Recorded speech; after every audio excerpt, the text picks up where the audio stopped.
Solamente quería hablar respecto a si ya conocemos o nos han ilustrado algo lo que nos pasa a los humanos. Me gustaría presentar lo que desde el punto de vista de la zootecnia puede estar sucediendo también. En esta presentación que haré a continuación es muy sencilla, posiblemente forma parte de una mezcolanza entre el paradigma de la medicina alopática, que es con lo que uno ha venido hasta hace poco, y que a veces son herramientas de las cuales uno tiene que pegarse porque no tiene de otra, y entendiendo un poco los procesos a través de la nueva medicina germánica, cómo podemos nosotros, tal vez como personas que estamos en el gremio del cultivo de los animales de granja, tratar de entender por qué los animales se enferman. Entonces, yo voy a compartir pantalla, vamos a ver si me funciona, que es la primera vez que lo hago. Y Tómate voy tu a tiempo, Adri, no te preocupes. Mientras encuentras el botoncito, yo sí que bueno, querría yo que tu añadir que pantalla compartir, vale, aquí acabo de encontrar algo. Tú me dices si ya estoy compartiendo. sí, creo que ya estás compartiendo, vas a tener que ampliarte a tamaño grande. ¿Me dices, así está bien? Sí, estamos viendo el cartel del encuentro, Adri. Sí, ahí he colocado factores ambientales y sociales implicados en la sanidad animal. Bueno, entonces lo primero que yo quería hacer un breve bosquejo de lo que quiero contarles es un poco del viaje de mi vida en la nueva medicina germánica y en mi vida profesional. Hablar un poquito de lo que la enfermedad y lo que representa en los animales la enfermedad, esos mecanismos moleculares que nos han enseñado y cómo desde ese punto de vista los abordamos actualmente. Hablar un poco de lo que es la sanidad animal y el bienestar animal, que muchas veces lo confundimos y no es que no sean lo mismo, sino que el uno conlleva al otro. Antes de que Animales, continúes, Adri, sí, si me permites, ¿me disculpa, escuchas? sí, Nada, quisiera acercar un poco a la gente tu currículum para que entiendan también por qué estás hablando en concreto de este tema. Tú eres bióloga con un PhD en biología marina, eres doctora en patología animal por la Universidad de Zaragoza, creo, y llevas sí, más de 20 años como profesora universitaria en lo que se refiere a microbiología y sanidad en acuicultura. Y creo que correcto. tu tema va a ir también un poco por este lado, ¿no? O sea que creo que dejamos claro que eres una voz bastante autorizada para hablarnos de esto. No quería Bueno, interrumpirte, así que adelante. bueno, muchas gracias. Sí, ahí en el transcurso de la presentación les contaré algo. Voy a hablar un poquitico del hombre y la necesidad de criar animales, tanto los terrestres como los acuáticos, y el hombre y las mascotas. ¿Es la salud en el hombre y la enfermedad en animales? Es una pregunta que yo me hago muchas veces cuando pensamos que las mascotas son nuestro juguete. Y por aparte haré una breve señalización sobre el agua de mar y mi experiencia con ella. Bueno, entonces, eh, en cuanto al viaje de mi vida, yo soy bióloga y desde antes de terminar la carrera yo me enfoqué en el área de la microbiología porque de repente cuando por primera vez los vi en el microscopio, a mí se me abrió un universo completamente distinto y quedé completamente prendada de los microbios. desde el punto de vista de la belleza, de la perfección, de lo pequeño que yo me sentía al ver esa maravilla funcionando. Posteriormente, yo hice mi trabajo de grado con unos organismos del plancton, que son también otra cosa muy hermosa, y posteriormente la vida me fue llevando hasta estudiar la patología en los cultivos de peces y de acuicultura en general, por ejemplo, los camarones, que fue mi primera experiencia. Sin embargo, en ese recorrido, a pesar de que en mi familia pues habían dos médicos y todo, cuando yo me fui a vivir a otra ciudad y mi bebé, tenía un bebé de 2 meses de nacido, lo primero que hace cuando llegamos a la ciudad fue enfermarse con una diarrea. Y entonces mi vecina me dijo, yo tengo un médico para ti. Y fue mi primera experiencia con la medicina homeopática. Yo a mi hijo no le he tenido que dar ni un solo antibiótico, exceptuando una vez que se raspó cuando se cayó en la bicicleta o algo y le dio una infección en la rodilla. Pero yo nunca, todo lo que yo lo manejé fue con la medicina homeopática. Llegamos a una ciudad supremamente calurosa, a Santa Marta, y el calor era infame y el niño se me brotaba, entonces yo lo manejé pues con eso. El caso es que esa fue mi primera experiencia y yo a partir de ese momento a mí los médicos no me decían nada. Yo pienso que mis hermanas médicas me ayudaban porque me conocían de entrada desde el fondo de mi corazón y creo que esa era el clic que daba, acertaban en las cosas. Entonces ya cuando empecé en la universidad y a trabajar en la universidad, obviamente me tuve que enfocar a un montón de paradigmas. Por ejemplo, la acuicultura utiliza muchos antibióticos y muchos productos químicos que a mí me producían un revuelto en el corazón, pero obviamente, y gracias a mi Dios, yo tenía la autonomía de tomar decisiones, entonces siempre trataba de tomar medidas paliativas antes de todo. Y de repente, hace como 4 o 5 años, conocí la nueva medicina germánica y cambió mi vida porque no solamente fue que la apliqué yo en mí, sino que podría pronto a mis personas más cercanas comentarles, mira, pasa esto. Lo más curioso es que eso me lo trajo mi hermana médica que vive en Madrid. Entonces, eso a mí me gustó mucho porque ella me retroalimentaba mucho. Entonces, ahora que estoy aprendiendo cada día más un poquito sobre la nueva medicina germánica y en la universidad tengo que lidiar con la parte de la salud en cultivos de peces, pues me encuentro con esa revolución en mi mente en qué hacer. Voy a comenzar entonces esa parte ya pues de mi vida y voy a entrarme en el tema del paradigma de la medicina. Nosotros cuando estudiamos patología de peces también obviamente tenemos que encontrarnos en todo lo que tiene que ver la medicina de en humanos, que realmente fue por donde comenzó todo, y nos encontramos con que el primer paradigma que se creó en la historia de la humanidad fue que la enfermedad era un castigo de los dioses y que teníamos que pagarlo con ofrendas y con penas, etcétera. Pero poco a poco ese paradigma fue cambiando y se dio paso a la primera revolución en esa medicina en donde aparece lo que conocemos como la patología humoral. Se habla de miasmas, se habla de humores, inclusive en los canales energéticos, y son la homeopatía y las terapias, por ejemplo, de flores de Bach, donde empiezan a tomar relevancia en esa época.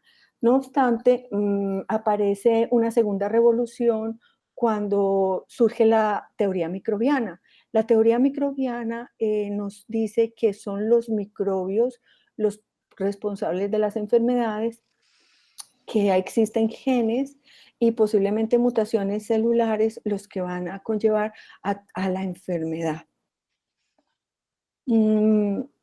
Y pues, como decía el doctor Galicia, aparece hoy en día la tercera revolución, que es la nueva medicina germánica de Hammer, que lo que trata es de buscar el sentido biológico. Entonces, nosotros en este momento, no sé si se ve, aquí estamos estamos entre estas dos, inclusive me atrevería a decir que la patología humoral. Entonces, en los animales, ¿cómo se representa la enfermedad? ¿Cuáles son los mecanismos moleculares reconocidos? Esto viene un momento, ¿qué pasa si hago esto? Ay, me salí, disculpa, me salí, no sé cómo entrar. Ay, aquí, ya.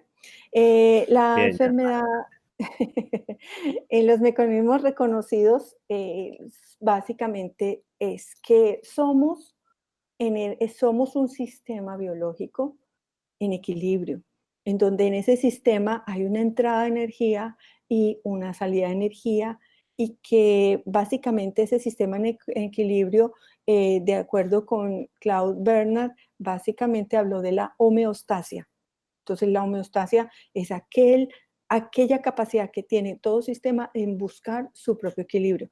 Realmente el dibujito que yo hice aquí yo quería hacerlo como si fuera a un estilo de toroide, en el cual esa energía se está retroalimentando, y de hecho hoy la física cuántica y todos los estudios a nivel molecular y cuántico habla de que estamos inmersos en un toroide. Hasta la célula se puede convertir en un toroide, los átomos son toroides, en fin.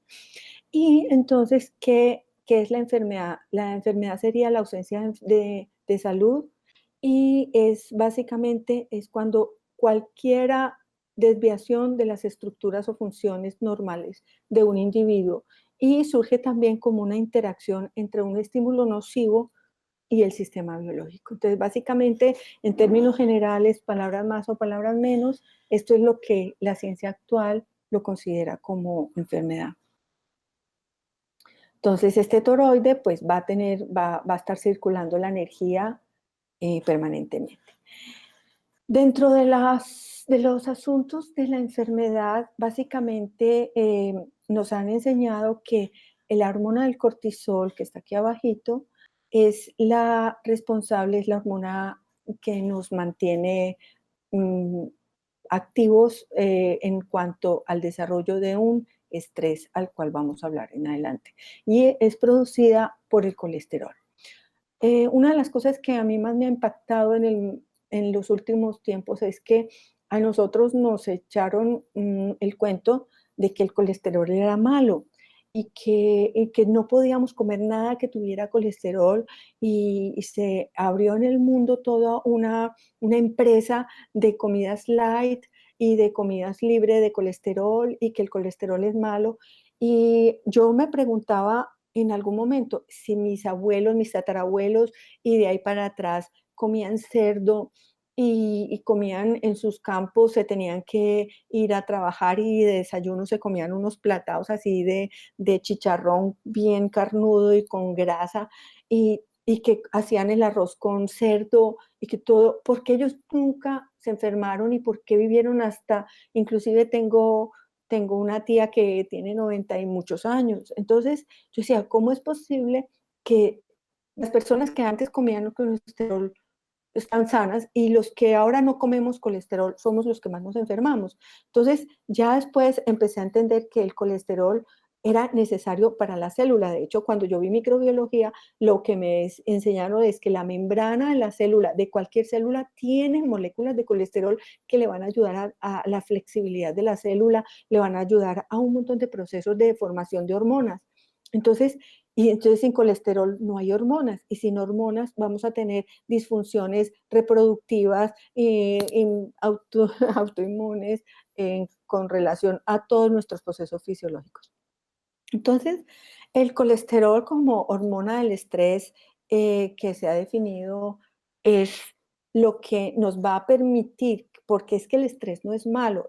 Nos han dicho, estoy estresado, y entonces el estrés es lo más importante que un ser vivo pueda tener, porque es lo que le ayuda a activar su sistema de alarmas, de equilibrar y llegar a la homeostasis nuevamente. Entonces, ¿qué es lo que pasa? Que nos enseñaron que el estrés era malo, al contrario, es casi que el reflejo de huida, es casi que el miedo es el que nos impulsa a hacer algo. A mí me van a atracar y yo de la nada saco fuerzas y termino pegándole un puño al que me va a atracar. Entonces, ese estrés normalmente tiene, de acuerdo con con Brasile en el 88 decía que habían 3 tipos de estrés, que era el euestrés, que es eu significa verdadero estrés, que es el que nos impulsa a mantener ese equilibrio. Oye, está caliente, refréscate, toma agua. O el que nos dice, ya es hora de dormir porque estás cansado, o que mañana tienes un examen, mantente alerta.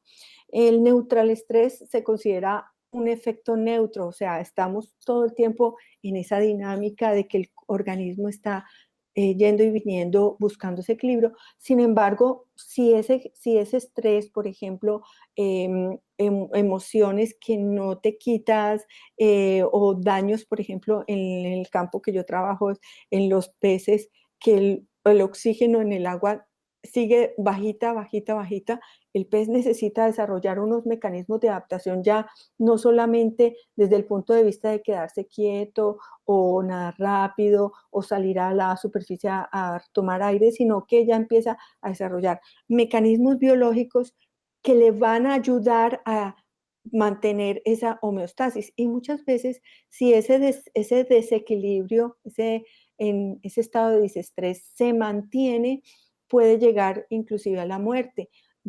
Por ejemplo, en larvas de peces me toca a mí ver que si la desnutrición es aguda, entonces el pez deja de crecer sencillamente, pero si sigue prolongándose esa falta de, esa inanición, entonces el pez desarrolla malformaciones óseas y así sucesivamente. Ahora, ya se ha establecido que el estrés, cuáles son los agentes estresantes a grandes rasgos, y que dentro de esos agentes están los estresantes físicos, los estresantes sociales, los señales de alarma y estresantes físicos que no implican contacto. Vamos a mirar. Por ejemplo, en la reproducción, nosotros entramos en una fase de estrés, los animales vivos entran en una fase de estrés y se activan todos los mecanismos para qué, para que comenzar a desarrollar las gónadas y estar listos para la reproducción.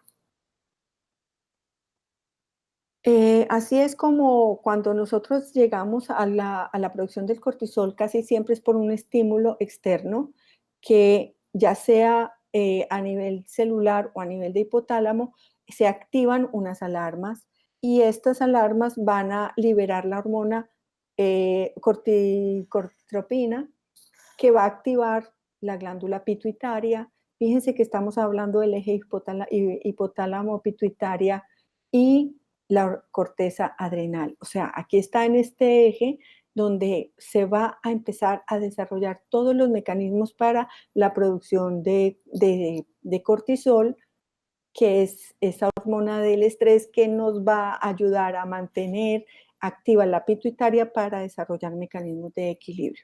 Y cuando ese momento ya se cambia, se quita, se vuelve, restablece el equilibrio, el mismo cortisol se bloquea y la pituitaria ya deja de producir cortisol.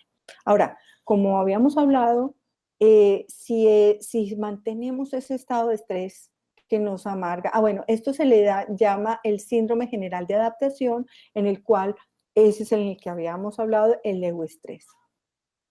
Pero, sin embargo, si el estrés, si el efecto ambiental o social o lo que corresponda sigue dándose, pues obviamente se van a liberar, se va a actuar sobre el hígado y va a empezar a liberar glucosa en sangre. Y eso es lo que nosotros vamos a llamar el estrés traumático. Fíjense que cuando hay alguien que tiene un ataque de estrés, se le sube la glucosa, se le sube la presión, todo se desencadena, entonces esa glucosa en sangre va a aumentar. Yo tengo el caso de una compañera de trabajo que tuvo un accidente en un bus y ella por poco se mata, pero sobrevivió. Y durante 6 meses tuvo diabetes y estuvo casi ciega. Entonces ya le decretaron diabetes para toda la vida y gafas para toda la vida. Y se ponía las gafas y me decía, es que yo no veo con esas gafas. Y poquito a poco recuperó su establecimiento de toda su salud común y corriente y la visión. O sea que eso fue un choque postraumático. Entonces, esta glucosa en sangre inactiva el hipotálamo y es ahí donde vamos a recibir bloqueos en otro sentido. Por ejemplo, en los peces se tiene claro que unos peces estresados dejan de reproducirse. Entonces vamos a tener problemas. En la vida de nosotros hemos visto que muchas parejas han intentado tener hijos, pero el tren de trabajo que tienen él y ella, los problemas en la oficina, los problemas de la casa, que tienen que llegar a hacer el aseo porque no hay quien haga, todas esas cosas causan tanto estrés que en la pareja no puede concebir hijos. ¿Y cuál es lo primero que le dicen el terapeuta para que quiero tener hijos? Váyase de vacaciones. Es la única manera. Entonces, muchas veces son esos problemas de falta ¿cómo se llama? Esterilidad, de esterilidad, pueden estar causados por ese estrés. Bueno, el cortisol también va a actuar sobre el hipotálamo y va a bloquear todos esos procesos. Finalmente, y la pregunta que le hice al doctor fue que el cortisol anulaba o bloqueaba todo lo que tenía que ver con el sistema inmunitario. El, el, en lo que se conoce en la medicina común y corriente, en la alopática, entendemos que el cortisol va a bloquear la producción de macrófagos, que son las células que están en la periferia vigilando, entre comillas, y otros componentes disueltos en la sangre que van a ayudar a eso. Entonces, lo que nosotros conocemos como la gripe que nos da después de un proceso de estrés es porque el sistema inmunitario se ha bloqueado. La nueva medicina germánica lo está explicando de otra manera. Entonces, por eso yo decía ahora, voy a quitar eso, pero no, es que esto es lo que se tiene en este momento como verdad. Pero muy importante lo que acabamos de aprender con el doctor Galicia. En el sentido estricto de la palabra, pues nosotros en el ambiente, sobre todo en cualquiera, en el terrestre, en el acuático, siempre vamos a encontrarnos en una interrelación con otros microorganismos y con unos factores que van a determinar que todos estos en ambiente, el hospedero, que sería el hombre, el pez, el pato, todos van a estar interactuando con una cantidad de microorganismos. Así pues que nosotros en el ambiente acuático vamos a estar relacionados con todas las propiedades físico-químicas del agua, todas las radiaciones que inciden, todas las propiedades químicas y físicas, la acidez, la alcalinidad, las toxinas y todo el resto de nutrientes que llegan al agua. Esto está a su vez relacionado con todo lo que tiene que ver con la geología, la climatología, la meteorología, con la presencia de microorganismos que van a estar interactuando en el agua, que son parte del ecosistema, que son simbiontes, que estaban primeros que nosotros, etcétera.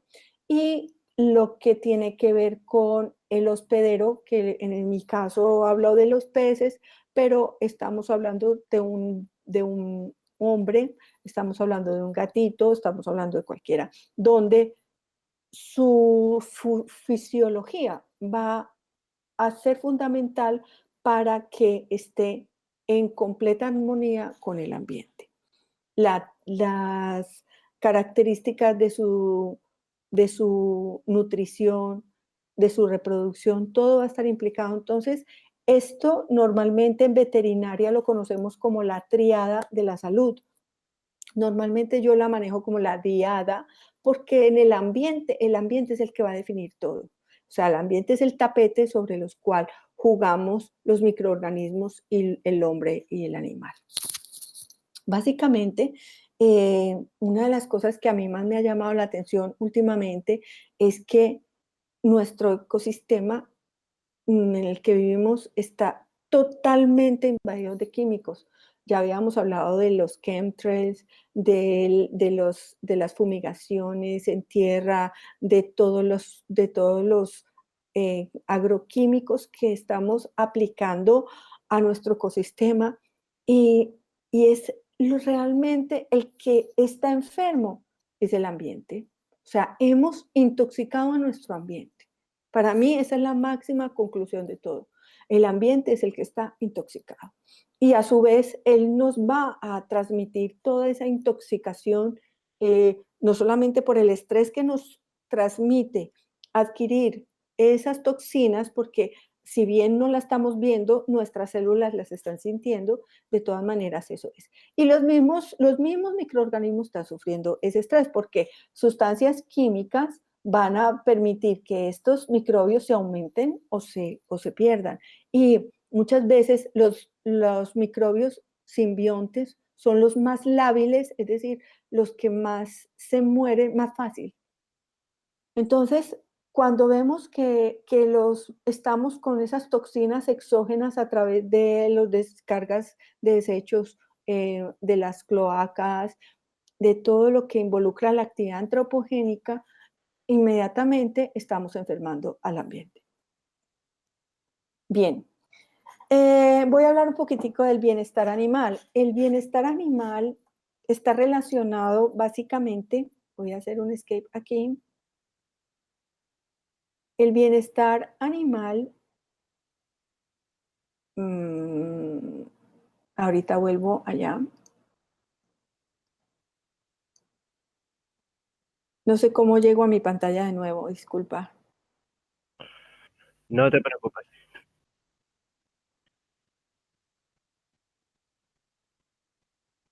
Espera. Espera. 3 puntitos. Ah, sí, ya me acuerdo, ya. Listo. Dejar de compartir pantalla. Dejar de compartir pantalla. Ahora sí. Ahora te Bien. vemos Entonces, entonces, en cuanto al bienestar animal, este es un tema que tiene mucho que ver con la ética. O sea, todo tiene que ver con la ética.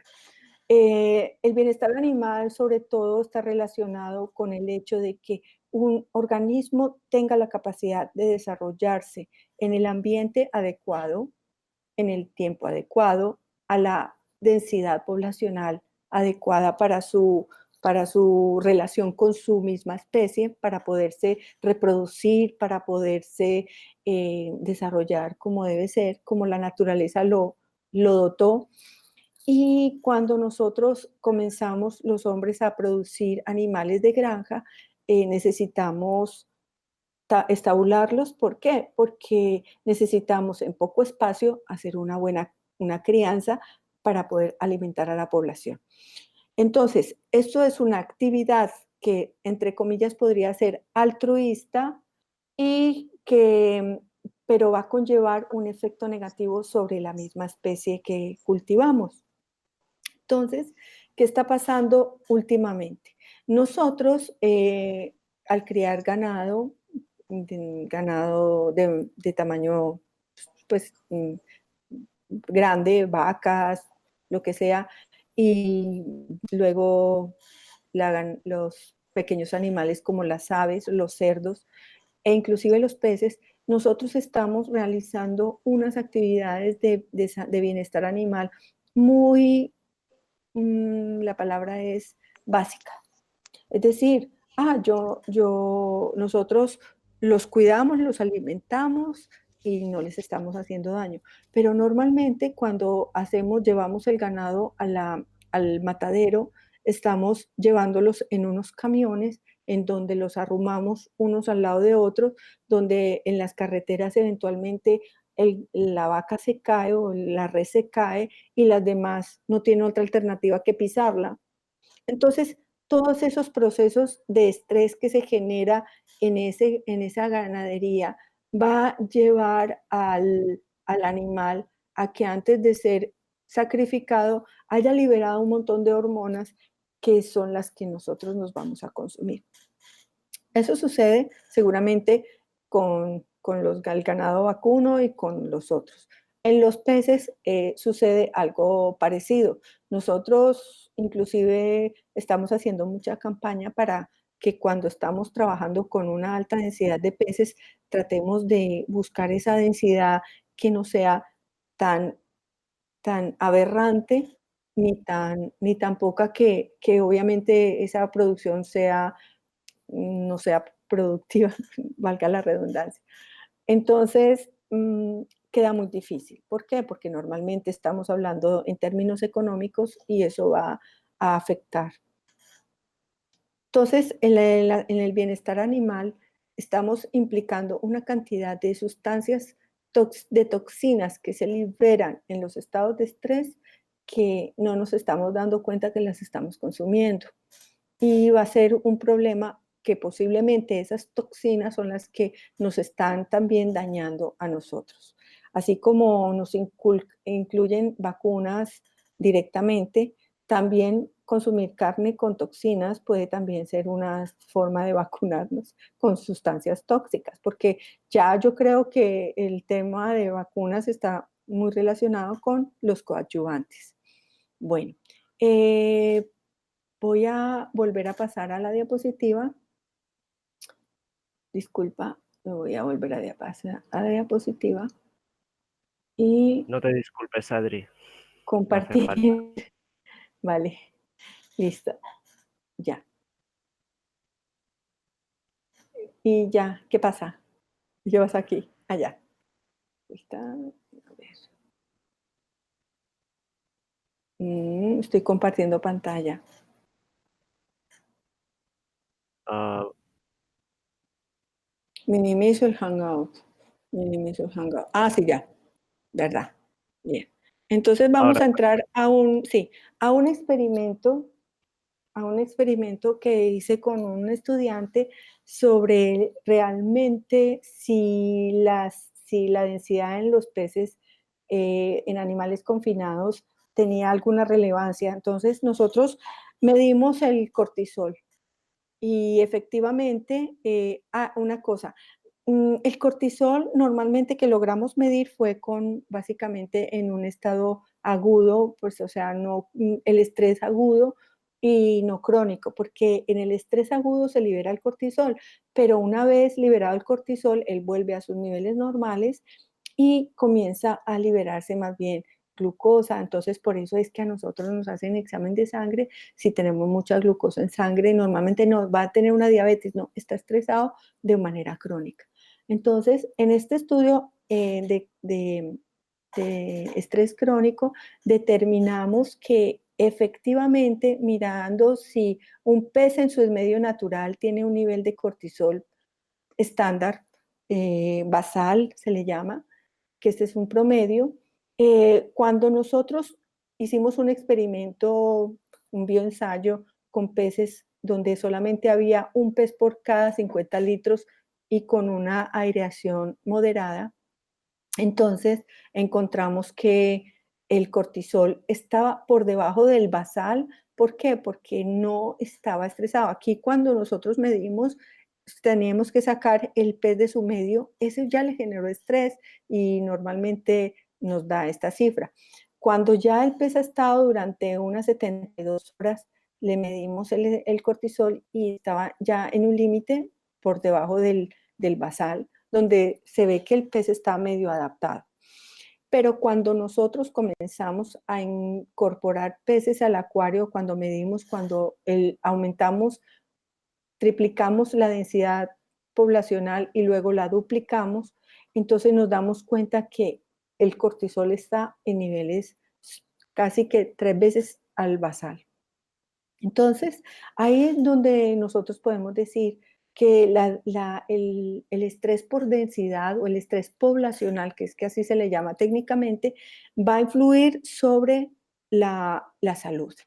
Si nosotros pusiéramos, hiciéramos una homología entre el estrés de los animales en cautiverio y los humanos, nosotros podemos hacer una relación perfecta, porque fijémonos cuando vamos en el tren o en el metro o cuando vamos en un lugar donde hay demasiado confinamiento, nosotros nos sofocamos, nosotros nos estresamos de una manera y ese cortisol es muy alto en forma aguda. Y posteriormente, como todos los días tenemos que viajar en el autobús, tenemos que subirnos al metro y pelear para entrar y pelear para salir y estar pendientes de que no nos van a robar el bolso y todas esas cosas, ese estrés continuo es lo que posiblemente nos va a llevar a los desequilibrios de los que hemos venido hablando.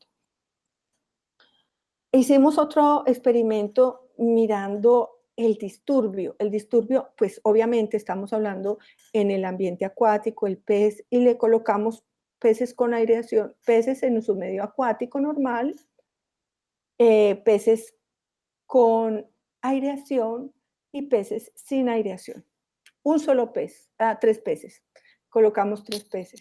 Y nos dimos cuenta que el disturbio, la aireación, uno considera, por ejemplo, en un acuario, yo tengo mi acuario de peces, le voy a poner bastante aireación para que los peces estén bien felices, para que tengan oxígeno. No es cierto. No es cierto, porque la aireación, el burbujeo que nosotros le aplicamos puede ser causar un disturbio en el medio acuático y eso lo estresa porque va a tener un montón de microorganismos o materia orgánica en la columna de agua y lo va a molestar. Es curioso porque en este experimento pensábamos que nos iba a dar al revés, pensábamos que si a este pez lo colocamos sin oxígeno, se va a estresar horrible, y si le vamos a poner aireación, va a estar feliz. Y nos sucedió todo lo contrario, nos dimos cuenta que el problema no era el oxígeno, sino el problema era ese disturbio que ocasiona la aireación. Bueno, en cuanto a los animales del medio natural, y que incluimos los microorganismos, ya vimos los animales de granja, están estresados por la densidad, o sea, el factor poblacional, el estrés poblacional y el estrés químico, podría decirse. En los animales del medio natural nosotros no vemos enfermedad.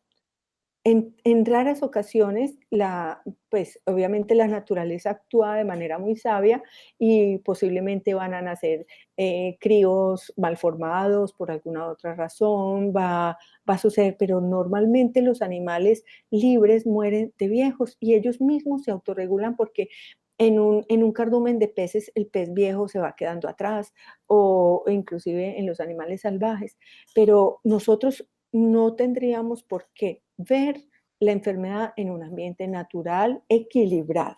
Ojo, equilibrado. ¿Y quién lo da? ¿Quién da ese equilibrio? Volvemos a lo mismo, los factores ambientales y los microorganismos con los que convivimos. Entonces, ¿quiénes son los microorganismos? Pues empecemos con las bacterias. Las bacterias las vemos con un microscopio, las observamos en toda su belleza y nosotros vamos a saber que las vamos a encontrar desde la atmósfera, en el aire, la atmósfera, en la estratosfera y quién sabe más allá, las vamos a encontrar en los mares, en los ríos, en los lagos, en el último charquito, en el agua del grifo. Las vamos a encontrar en todas partes. Ellas están ahí porque ellas llegaron primero que nosotros y se quedarán de últimos. Y lo mismo en el subsuelo. Nosotros toda superficie que toquemos, todo suelo que nos untemos de pantano, todo. ¿Dónde nos enfermamos? Es que no tiene lógica. Las bacterias no son las culpables. De hecho, en nuestro cuerpo, si no tenemos esos microorganismos, vamos a resultar afectados. El doctor Galicia hablaba de los simbiontes. Es verdad, los vegetales, los protozoarios, los hongos, los animales conviven perfectamente con las bacterias en una sinfonía que están en un equilibrio y en esa sinfonía van a estar permanentemente hasta que llegue el disturbio. Encontramos aquí, por ejemplo, que los protozoarios, la mayoría son simbiontes. Simbiontes quiere decir que podemos convivir con ellos. Y muchas veces nos hemos dado cuenta, pero es que yo también me he dado cuenta de que hay parásitos. Entonces vamos a mirar por qué se desarrollan los parásitos. Aquí hay un videíto de la superficie de un pez. Este es el moco del pez y este es el agua. Y vemos que los microbios están ahí, pero voy a devolverlo, voy a detenerlo. Aquí, tener. Aquí, esta es la superficie de la piel y este es un moco protector. Ese es el mismo, las lágrimas nuestras, el sudor nuestro, el pelo de la nariz, la cera de los oídos, todos estamos en contacto con los microbios, ellos están ahí y no nos afectan. Ellos son simbiontes, ellos lo único que quieren es filtrar. Y los hemos considerado organismos fastidiosos, es decir, que no queremos que estén ahí y acudimos a sustancias químicas a eliminarlos. Y por ahí derecho le eliminamos todo lo que está en nosotros. Dentro del zooplancton encontramos una variedad infinita de microorganismos bellísimos que están compartiendo con nosotros los ecosistemas acuáticos. De hecho, un indicador biológico de un manantial, de un agua perfectamente pura, es la existencia de zooplanctontes, de microorganismos, etc. Entonces, nosotros pensamos que eso no lo queremos y eso sí lo debemos querer. Entrando de lleno a lo que es los animales de cultivo, entonces, después de este paréntesis de los animales del medio natural, encontramos que nosotros queremos emular lo que sucede en el ambiente acuático y muchas veces tratamos de hacer las granjas de ganadería vacuna, de cerdo, de pollos, tratando de emularlo, pero económicamente eso no es rentable. Entonces, como no es rentable, tenemos que hacinarlos. Y muchas veces encontramos situaciones en donde por cultivarlos en densidades que son impresionantemente altas, nos encontramos con que ellos van a terminar enfermándose, produciendo unas lesiones a nivel sistémico o a nivel extracorpóreo, lo que sea. Louis Pasteur fue un químico investigador francés que es el que le llamamos el padre de la microbiología moderna, de la medicina científica de microbiología, y contribuyó al desarrollo de las vacunas y antibióticos. De él se deduce el proceso de la pasteurización, que es la eliminación de todo microorganismo en los procesos agroalimentarios. Y en todo caso, nos indujo a la teoría de que los microbios son los causantes de las enfermedades. Por su parte, había otro biólogo investigador francés que hablaba de todo lo contrario.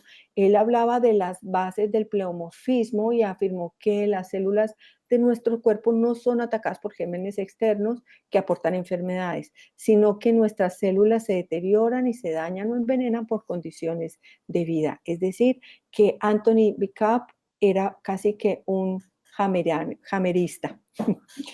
Bueno,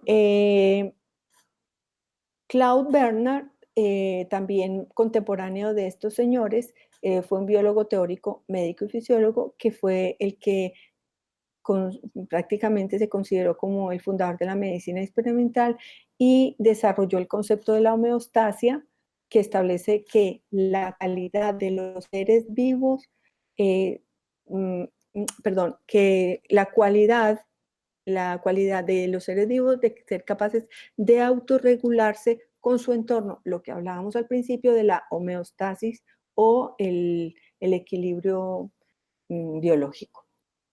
Entonces, Claude Bernard y Anthony Bicap entonces se enfocan más en qué es el individuo, más no los microorganismos externos.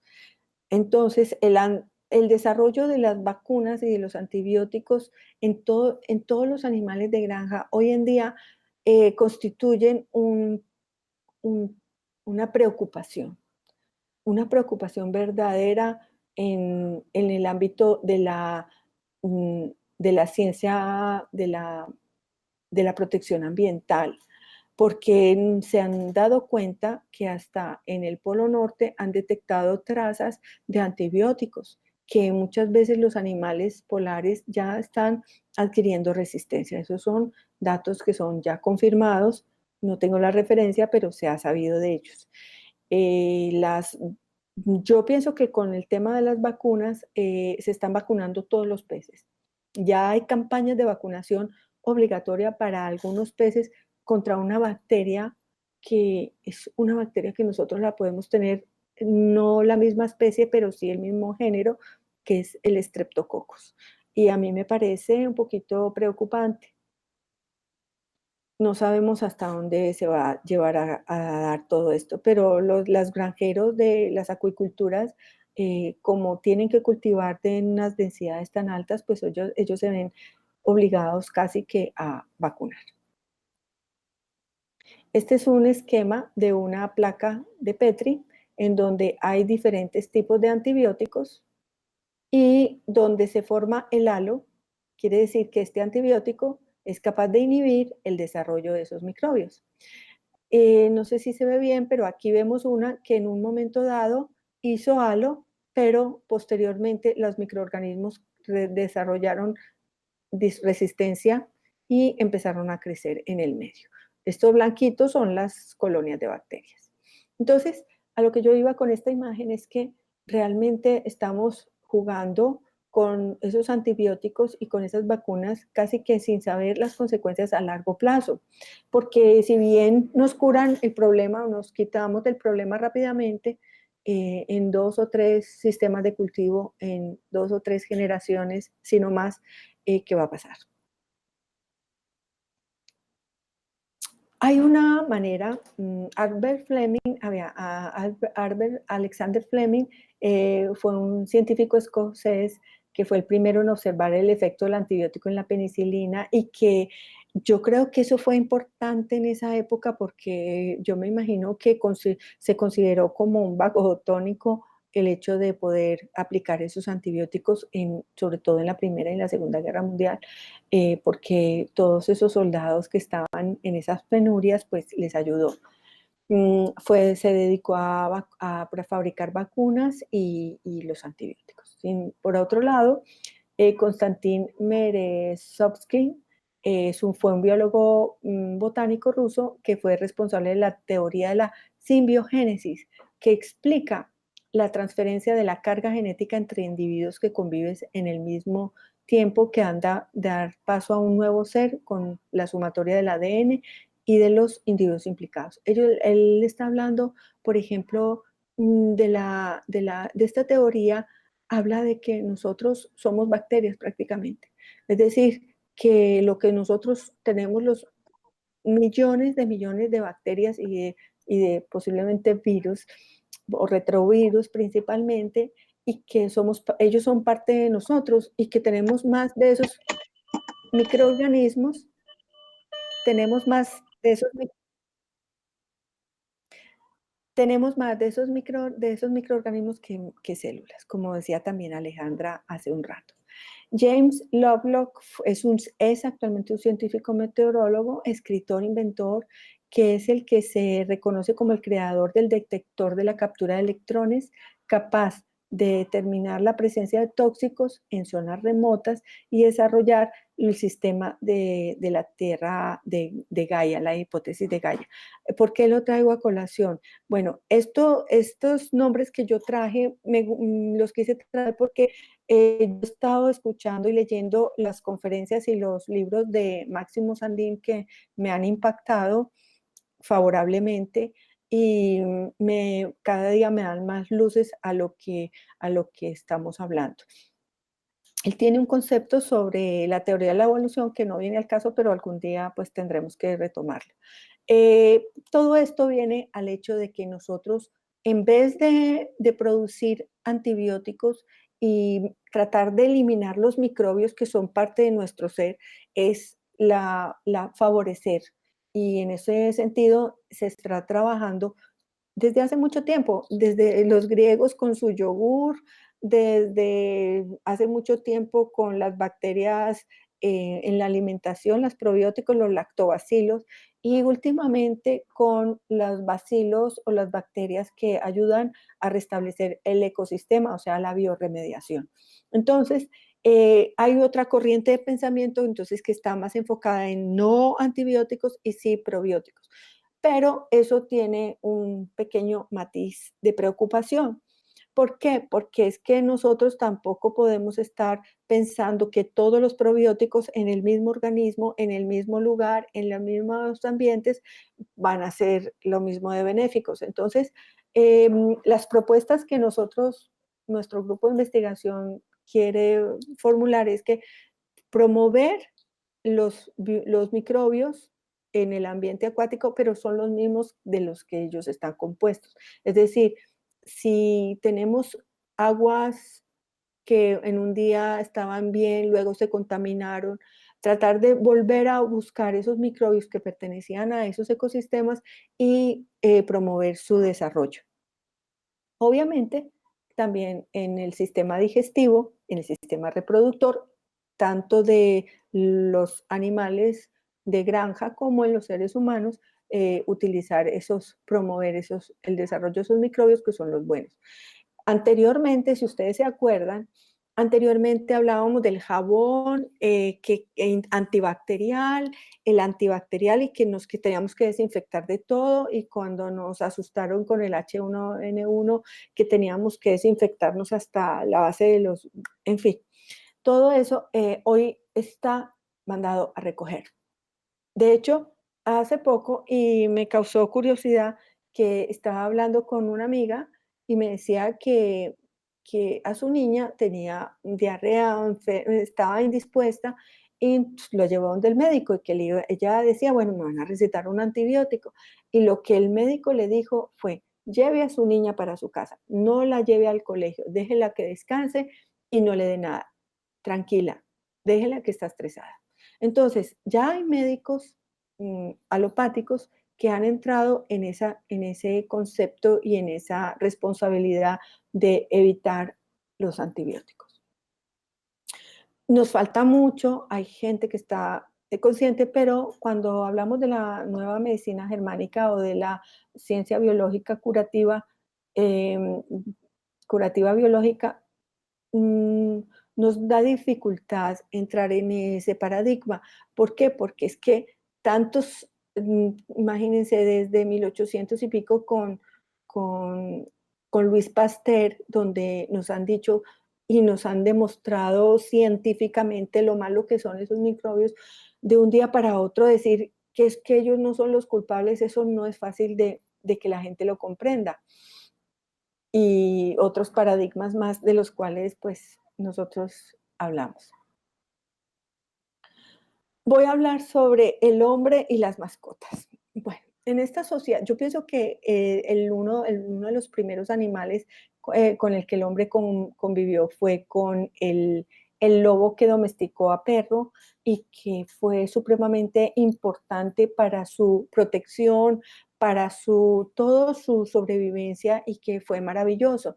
Luego tuvo que, al domesticar el perro, supo que y criar y aprender a cultivar, y al aprender a criar, pues también fue entrando en la dinámica de lo que son las mascotas. Pero a nivel de sociedad actual, las mascotas se han convertido en el pilar de la familia. Ya no queremos tener hijos, pero queremos tener perritos y gaticos. Y no queremos nada con él. Vamos al hotel del perrito, vamos a comprarle la ropa de $500 al gatico, y las comidas, los alimentos más costosos para los perros y los gatos. Eso está en cierto sentido, ¿qué digo yo? No se trata de juzgarlo, no. Se trata es de entender varias cosas, que estamos hablando también de sanidad y de salud y de bienestar de la mascota. Cuando nosotros encarcelamos un perrito en casa, lo dejamos todo el día guardado porque tenemos que ir a la oficina, y llegamos a que el perrito espere que yo llegue para sacarlo a dar un paseíto de 3 vueltas y ya, estamos generando un estrés en el perrito o en la mascota, estamos haciendo un daño que no nos damos cuenta. Entonces, si se dan cuenta, si recapitulan y si, por ejemplo, Igor, que está ahí, que es médico veterinario, sabe perfectamente que las clínicas veterinarias están llenas de perritos con problemas de piel y con problemas de tumores. Sobre todo aquellos perritos que hemos modificado genéticamente para crear las razas más exóticas y las más bonitas, son principalmente afectados. Entonces, por una parte es eso, ese tema de las mascotas. Psicológicamente, las mascotas representan, y se ha demostrado científicamente, tengo una bibliografía, no sé si aquí la puse, así. Aquí está un estudio que hicieron sobre la realidad psicológica del vínculo entre animales domésticos y personas.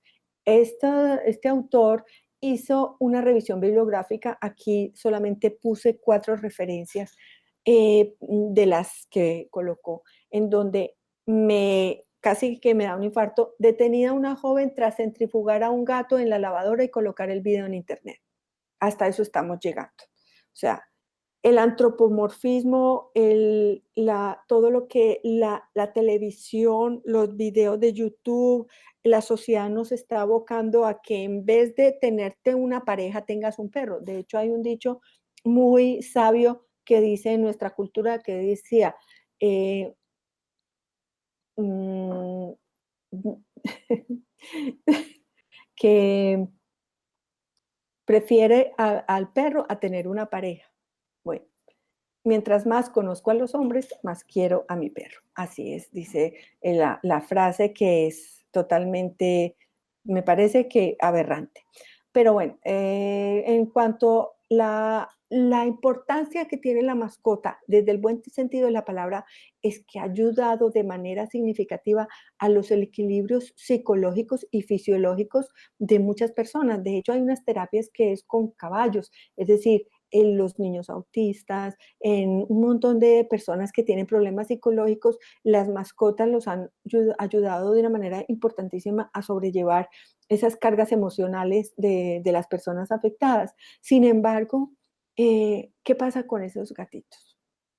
Tengo muchos casos y uno en especial, una amiga que tiene como 5 gaticos en su casa, ya vive sola y ha estado muy enferma y los gaticos se le mueren de tristeza, porque es que esas emociones, yo no sé hasta qué punto, pero eso se le transmite, o sea, de qué manera el gatico las percibe y también se ponen tristes. Yo lo vi con el perro de casa cuando mi padre murió. El perro entró en una depresión, ya estaba enfermito de por sí y ya él no aguantó y murió, pues. Entonces, nosotros tendemos mucho a que estamos humanizando a los animales. Estamos deshumanizando al hombre, pues al ser humano, y humanizando a los animales. Y para mí, yo creo que eso debe quedar como una reflexión. El perrito es un perrito, nos acompaña, lo amamos, lo queremos, lo sacamos a pasear, pero tenemos que dormir con ellos, tenemos que comer en el mismo plato de ellos. O sea, esa es una pregunta que yo me hago, una reflexión. Puedo estar equivocada, a mí me encantan los perros, pero del vecino, porque si yo tuviera una finca con pasto, con campos, con todo, me encantaría que estuvieran libres, así como el perro de Alberto Cortés. El hombre y las mascotas y la salud, eso sí, nos va a poner a reflexionar. Bien, por último, me habían dicho, pues yo he querido hace mucho tiempo hablar sobre el agua de mar y mi experiencia. Voy Si a me cerrar disculpas ya. un segundito, Adri, Sí, ¿me dime. escuchas? Sí, sí, te escucho. Verás, cuando estabas hablando del tema del estrés ambiental y de la estabulación, por ejemplo, del ganado, bueno, al final es como igual que un monocultivo, ¿no? Lo que se busca Sí. es una producción, como tú decías, y Ujú, se me venía a la cabeza unas pruebas que se hicieron hace unos años tratando de criar kudus, que es como una especie de antílope bastante más grande, con unos cuernos así muy espectaculares, y se organizaron unos cierres en el medio natural. Realmente no se estabularon en una granja, sino que en el propio medio natural se establecieron unos cierres bastante grandes donde se masificó la población de kudus, tratando de tener cuantos más mejor en un medio confinado. Eso produjo una serie de reacciones por estrés en los kudus, variaciones en el comportamiento, pero la reflexión que yo hago es cómo ese tipo de intervenciones humanas puede todavía amplificarse más. Los kudus empezaban a morir y la solución que se encontró, la respuesta que se encontró a esa muerte de los kudus era que esa presión de tanta concentración de kudus en un espacio tan pequeño causó una reacción por estrés también en las acacias que los kudus se comían. Y las acacias empezaron a secretar un veneno que acababa por matar a los kudus, se supone que para preservar su existencia y justo por esa presión tan bestia de tantos animales comiéndose las acacias, ¿no? Y cómo a veces hacer esta reflexión, ¿no? De cómo a veces esta facilidad que tenemos para meter la mano no solo altera en este caso a los animales en cuestión y causa ese estrés de comportamiento como lo causaban los kudus, sino que todavía puede ir más allá y estas reacciones por estrés se pueden extrapolar también a la parte, digamos, vegetal, ¿no? No sé si conocías estas pruebas que se habían hecho y No. quería comentártelo como un poco como curiosidad, ¿no? De cómo a veces este afán por intervenir hacemos que todo se descontrole, no en un primer paso, sino hasta en un segundo y en un tercer paso, ¿no? Ujú. Y Sí. bueno, dime. No, no, sigue. No, quería hacer también, ya que tú mencionaste al doctor, bueno, al biólogo Máximo Sandín, que yo también lo conozco y lo sigo hace años, y me acuerdo en una de sus conferencias que él también desmitificaba un poco ese papel de malo que hemos otorgado a los virus, a las bacterias, y él Ujú. hace esta reflexión, ¿no? De que al final realmente no nos damos cuenta de que vivimos sumergidos literalmente en una sopa de Una virus y de sopa. bacterias y que llevando esa afirmación al extremo deberíamos estar todos muertos y sin embargo eso no sucede. Me Así encanta es. que hayas hecho esta anotación así con respecto al doctor Sandin y empecemos a asustarnos porque cada vez nos alejamos más de Darwin y nos acercamos un poco más a Lamarck, ¿no? En cuanto a la Sí, importancia del medio ambiente y de cómo está de equilibrado el ambiente que nos rodea y de las consecuencias que eso puede tener. No era sí. ninguna pregunta en concreto, Adri, pero sí que me has hecho pensar un poco en esas dos cosas. Vaya Mm, temática nació hoy, ¿verdad? Bueno, yo quería hablar un poco del agua de mar. Mm, Adelante, Adri. ¿Qué pasa si bebo agua de mar? Bueno, depende. La primera cosa que vamos a hablar es que el agua de mar tiene todos los componentes minerales que necesitamos. Es la sopa marina y tiene los minerales, todos los elementos de la naturaleza. Y nosotros, en teoría, sabemos que venimos del mar también. Y nuestras células, cada una de nuestras células, tiene un citoplasma donde están los organelos, donde tiene una presión osmótica, o sea, tiene un líquido dentro que está compuesto por sales a una concentración de 0,89% de sales. 0,89%. Cuando nosotros nos inyectan suero porque estamos deshidratados, nos inyectan suero que tiene minerales, azúcar y agua a una concentración de 0,89%. Entonces, el agua del mar es un caldo que tiene una concentración de sales de 36 gramos por cada litro de agua. Es lo mismo que decir 3,6 gramos en promedio por cada 100 mililitros, es decir, 3,6% de sales. No solamente cloruro de sodio, sino cloruro de magnesio, de potasio, de todas las sales minerales, tiene elementos, tiene yodo, contiene todo. Esto estos minerales soportan, o sea, el agua de mar, en el agua de mar viven los cetáceos, que son las ballenas, viven los delfines, viven tiburones, viven todos los animales marinos en una perfecta armonía. Entonces, algunos peces dicen que por ser marinos no beben agua, pero ¿por qué? Porque si no se deshidratarían, o sea que si nosotros bebemos agua, nos vamos a deshidratar también, y eso no es así. Cuando nosotros tomamos agua de mar, sentimos las sales, pero no solamente es el cloruro de sodio. Pensamos que nos vamos a deshidratar. No, nos vamos a prácticamente a limpiar el intestino. Nos va a dar diarrea y vamos al baño 3 días y tuvimos una desintoxicación. Básicamente es lo que hace. ¿Por qué? Porque hay un cambio de potencial de membrana en las células del intestino no pueden trabajar y liberan todo y se van limpiando. Bueno, el agua de mar tiene todos esos nutrientes y además de eso, pues vamos a encontrarla casi que en el mismo estado en todos los océanos. ¿Cuál es la pega del agua de mar?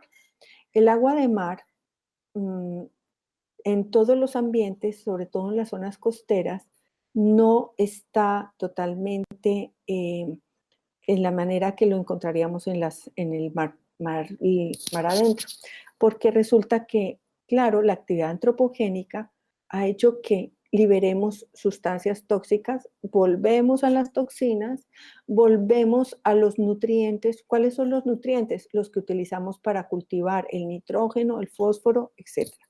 Entonces, ¿qué es lo que sucede? Esos nutrientes van a favorecer el desarrollo de ciertos microorganismos que estuvieron primero que nosotros hace miles de millones de años, pero que tienen una capacidad de liberar unas toxinas. Entonces, existe en algunas zonas costeras donde el agua de mar tiene esos microorganismos que no siempre están, no deberían estar, porque ellos se autorregularían si no fuera por la actividad antrópica, o sea, la actividad del hombre. Yo tengo la experiencia de llevar 4 años bebiendo agua de mar. El agua de mar pura se llama agua de mar hipertónica porque está a 3,6% de sales. Entonces, lo que yo hago es disolverla en una parte de agua de mar, en 3 de agua y normal, y con eso la bebo todos los días, desde que la descubrí. Eso me ha ayudado no sé si me ha ayudado, pero sí es un placebo, pero mi vida ha cambiado en muchos aspectos. ¿Qué es lo que pasa con el problema del agua de mar? Que como el agua de mar tiene los nutrientes, no conviene que nos nutramos. Entonces, en muchos países está restringido el consumo de agua de mar con el argumento de que tiene microbios y que te van a enfermar. Entonces, los microbios no son el problema. Yo tomo agua de mar directamente del mar. Yo tengo la fortuna de vivir cerca del mar. Voy cada tanto, recojo mi botellón de agua. Un señor me ayuda en una lanchita a recoger agua. Obviamente no la voy a coger al lado de la cloaca del pueblito donde voy, sino que me adentro un poco al mar. Cuando yo veo el agua menos turbia, recojo mi agua, me la traigo y me aguanto. Pero no todo el mundo tiene esa fortuna.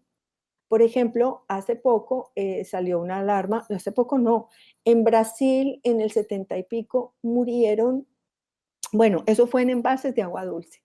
En Brasil murieron miles, como 50 y pico de personas que estaban haciendo diálisis porque resulta que el agua del embalse donde tomaba esa población, el agua de bebida, estaba contaminada con esas bacterias que yo les comento.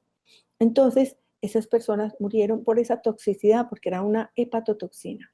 Y lo que nos ha dicho de Hammer, que son 3 cosas que la medicina germánica, pues se salen de la medicina germánica, y es que son los traumatismos, las toxicidades y la inanición, o sea, la desnutrición. De eso la medicina germánica no trabaja. ¿Por qué? Porque son casi que cosas exógenas. Bien, entonces, a lo que yo iba con el agua de río, en el agua del río, en el agua de los embalses, con el aumento de los nutrientes, sobre todo el fosfato con el que se prefabrican los detergentes, ha favorecido que esos microorganismos que estaban en su ambiente equilibrado, viviendo felices con los peces, con los otros, de repente aumentan de densidad de una manera que vuelven las aguas verdes, absolutamente verdes. Entonces ahí es donde ellas liberan la toxina y pueden causar pues la muerte por daños hepáticos principalmente. Eso afecta a los peces, afecta a los humanos.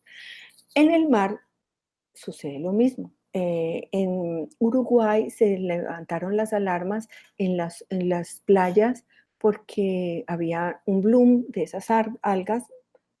Bloom quiere decir cuando crecen de manera desmesurada y es un caldo totalmente verde.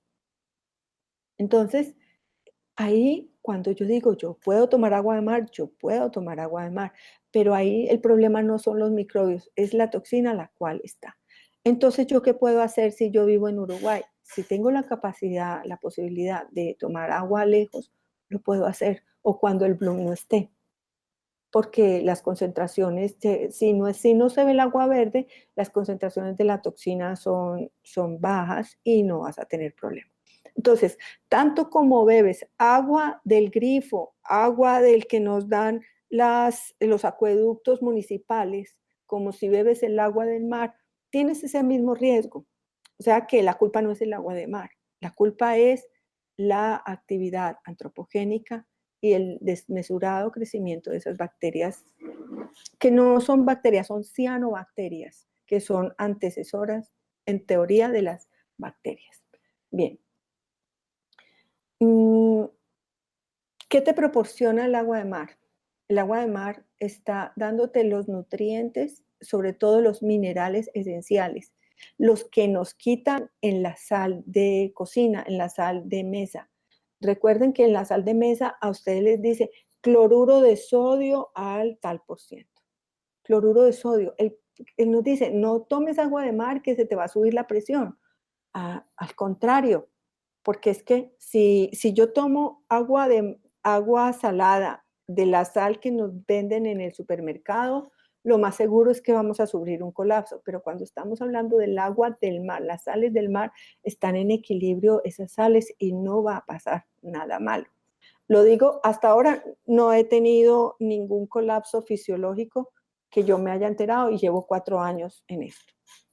Bien, René Quinton fue un francés que estuvo, creo que en la Primera Guerra Mundial, pueden buscarlo en internet. René Quinton descubrió todo lo que tenía que ver con la sopa marina. Y la sopa marina, con todos los nutrientes, logró determinar que podía salvar vidas. De hecho, muchísimos niños que estaban después de la guerra, estaban casi que muriéndose de desnutrición, inyectaban agua de mar directamente a los niños y sobrevivieron, salieron de la desnutrición. Luego, este descubrimiento lo llevó a muchos problemas también, y creo que también le quitaron la licencia, o sea, no pudo ejercer más. Hay un señor que ustedes seguramente han escuchado que se llama el doctor Ángel Gracia. Él es un médico veterinario de la Universidad de Zaragoza, donde yo hice mi doctorado. Él es una persona que es muy expresiva y él lleva toda la vida, absolutamente toda su vida, explicando los beneficios del agua de mar. Él es una persona que yo admiro porque con la edad que tiene, él sigue luchando para que la gente se dé cuenta que el agua de mar no es mala para beber, sino que es todo lo contrario, es benigna. Entonces, mi conclusión, y para no alargar más el tema, es que depende de si las toxinas están presentes o no.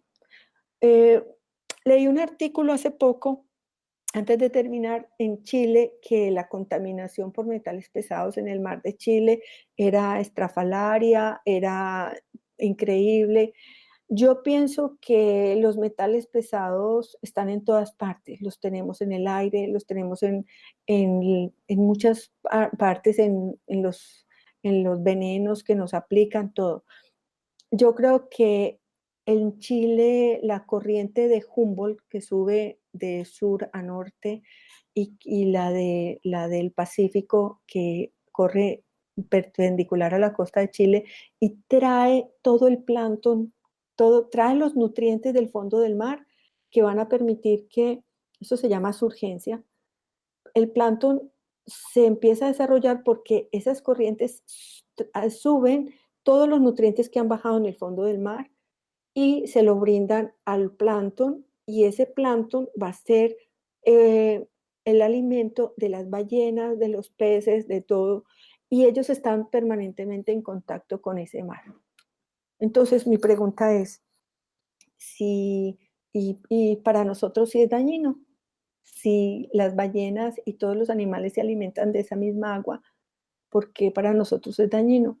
Obviamente, si estamos hablando de que en Fukushima y que la influencia de la radiación que se expandió por todo el Pacífico a las costas occidentales de América está influenciando, yo ese tema lo he estudiado, pero no lo he profundizado porque todavía faltan muchos datos, pero pienso que de alguna manera nosotros mm, somos también esas moléculas de radiación. No, no estoy muy segura, puedo estar diciendo una brutalidad, pero bueno. En todo caso, yo los invito a que no les dé miedo si tienen la posibilidad de conseguir agua de mar de una zona donde se vea cristalina, es maravilloso. Listo, termino aquí. Bien, muchas gracias, doctora. Me estaba desmuteando, perdona por la tardanza. Nada, agradecerte la verdad la exposición porque has tocado temas que son muy de mi interés, supongo que también para gran parte de la audiencia. Muy interesante toda la parte final de la salud de nuestras mascotas y cómo tendemos a humanizarlos, yo creo que también en demasía. Y te agradezco que hayas hecho este pequeño apunte final con respecto al agua de mar. Y agradecerte desde el principio no solo la disposición a participar, sino todo el esfuerzo en la organización. Solo yo sé el impulso que me diste cuando lo necesitaba, Adri, muchas gracias por todo esto. Y ha sido, la verdad, un placer poder escucharte, como siempre que te escucho. Ya compartiremos otras charlas en el futuro. Y quería Vale. dar la oportunidad también, como venía haciendo hasta ahora, a que si alguno de los otros ponentes que nos estén escuchando tiene alguna pregunta que hacerte, pues darle paso. Vosotros me responderéis. Si veo que nadie me dice nada. Yo quería preguntar de nuevo porque me desconcentré un segundo o unos cuantos. El agua, entonces, ¿cuál es la corriente de agua que tendríamos que ir a buscar de agua de mar? Pues Alejandra, mm, yo buscaría agua que no se vea verde, buscaría agua cristalina de mar, porque mira, el agua de mar tiene todo, tiene el fitoplancton, tiene el zooplancton, tiene las bacterias, tiene todo. Esas bacterias verdes son un color muy característico, es casi que azuloso. Entonces, ¿qué vamos a buscar? Buscar zonas donde el agua de mar se vea transparente. De hecho, yo traje un botellón de agua que tenía un poquito de turbidez y la dejé decantando un tiempo. Ahí la tengo y la usaré ya decantada porque no siento temor a beberla. No la esterilizo, no la pongo en el refrigerador, la dejo a temperatura ambiente y donde yo vivo el ambiente es de alta todo el año. O sea que no se descompone, no huele mal, no tiene ningún riesgo para la salud. Si a ti la primera vez que tú tomas agua de mar te da diarrea, no son los microorganismos, es tus células intestinales que se están adaptando a un choque osmótico, que es normal, pero que ellas van a encontrar una adaptación.